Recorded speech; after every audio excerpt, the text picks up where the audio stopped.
बिस्मिल्लाहिर्रहमानिर्रहीम, अस्सलाम वालेकुम। Welcome to Abbas health YouTube channel. उम्मीद करता हूँ कि सब खैरियत से होंगे।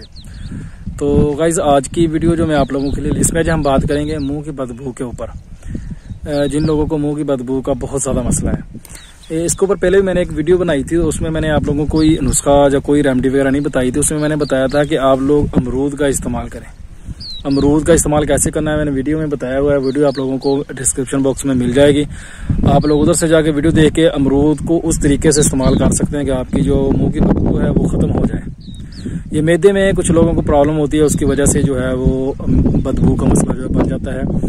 अगर तो आप लोगों को मैदे मसलन मुंह की बदबू का मसला है, तो इसमें सबसे पहला काम जो आप लोगों ने करना है वो ये है कि आप लोगों ने खाना अपना जो है वो कम कर देना है। यानी कि मैदे अपने को रेस्ट दें। कुछ लोगों का मैदा जो बहुत ज़्यादा भरा रहता है ना, जिनके हर वक्त वो कुछ ना कुछ खाते ही रहते हैं, पेट को खाली होने ही नहीं देते, उन लोगों को भी ये इशू जो है वो बन जाता है। और कुछ लोगों को वैसे यानी कि जो प्रॉब्लम होती है मुंह के बदबू की, तो उनके लिए बेहतरीन और ज़बरदस्त आज का नुस्खा जो है मैं आप लोगों को बताऊंगा। तो आप लोग उसको इस्तेमाल करें, इंशाल्लाह आपको इससे बहुत ज़्यादा फ़ायदा होगा। तो उसमें चीज़ें आप लोगों ने इस्तेमाल करनी है वो मैं आप लोगों को बता देता हूँ। उससे पहले नए आने वाले दोस्तों से रिक्वेस्ट है कि मेरे चैनल को सब्सक्राइब कर लें और साथ ही बेल आइकन के बटन पर क्लिक लाजमी करें, ताकि मेरी हर नए आने वाली वीडियो की अपडेट आपको टाइम पे मिल सके। तो इसमें चीज़ें आप लोगों ने इस्तेमाल करनी है। नंबर 1 पे आप लोगों ने लेना है बरगे नीम, जिनके ताज़ा, वो आप लोगों ने लेने हैं 30 ग्राम ले लें। और 5 ग्राम आप लौंग ले लें, और 5 ग्राम या आप सब्ज इलायची कोई भी ले लें, छोटी ले लें, बड़ी ले लें, कोई भी इलायची ले लें। इन तीनों चीज़ों को आप लोगों ने पानी में डाल के, इलायची जो है उसको आप लोगों ने तोड़ के इनके पानी में फेंकना है। साबुत नहीं फेंक देना, तोड़ के उसको आपने पानी में फेंकना है।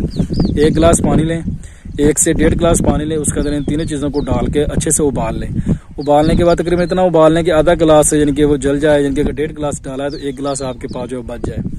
तो उसको आप लोगों ने बना के उतार के रख लेना है, ठंडा कर लेना है। ठंडा करके आप लोगों ने उसकी जो कुरली करनी है, दिन में 2 बार 3 बार कर लें। यानी कि उस गिलास को आपने 3 बार इस्तेमाल करना है। यानी कि इतनी कुरलियाँ करें कि 3 दिन में 3 बार जो है वो आप इस्तेमाल कर लें।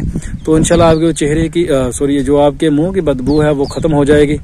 और आपको तकरीबन 2 दिन 3 दिन के इस्तेमाल से ही आपको पता चल जाएगा कि आपको उससे जो है कितना ज़्यादा फ़ायदा हो रहा है। बेहतरीन और ज़बरदस्त ये चीज़ है, इसको एक बार ट्राई ज़रूर करें, इंशाल्लाह आपको इससे बहुत ज़्यादा फ़ायदा होगा। तो अगर आप लोगों को ये करना मुश्किल लगे तो आप लोग मेरी वो दूसरी वीडियो देख सकते हैं, जिसमें मैंने अमरूद का खाने का तरीका बताया है कि उसको खाएं और मुंह की बदबू जो बदबू है उसको जो है वो ख़त्म किया जा सकता है। तो वो वीडियो देख के वो तरीका भी जो है वो अपना सकते हैं। मुझे उम्मीद है कि इन दोनों में से जो भी आप इस्तेमाल करोगे, दोनों ही आपको जो है फ़ायदा देंगे। तो ये थी आज की वीडियो। उम्मीद करता हूँ कि आप लोगों को पसंद आई होगी। वीडियो पसंद आए तो लाइक करें, दोस्तों के साथ शेयर करें, दुआ में याद रखिएगा। मिलते हैं किसी ऐसी नई वीडियो में, तब तक के लिए अल्लाह हाफिज़।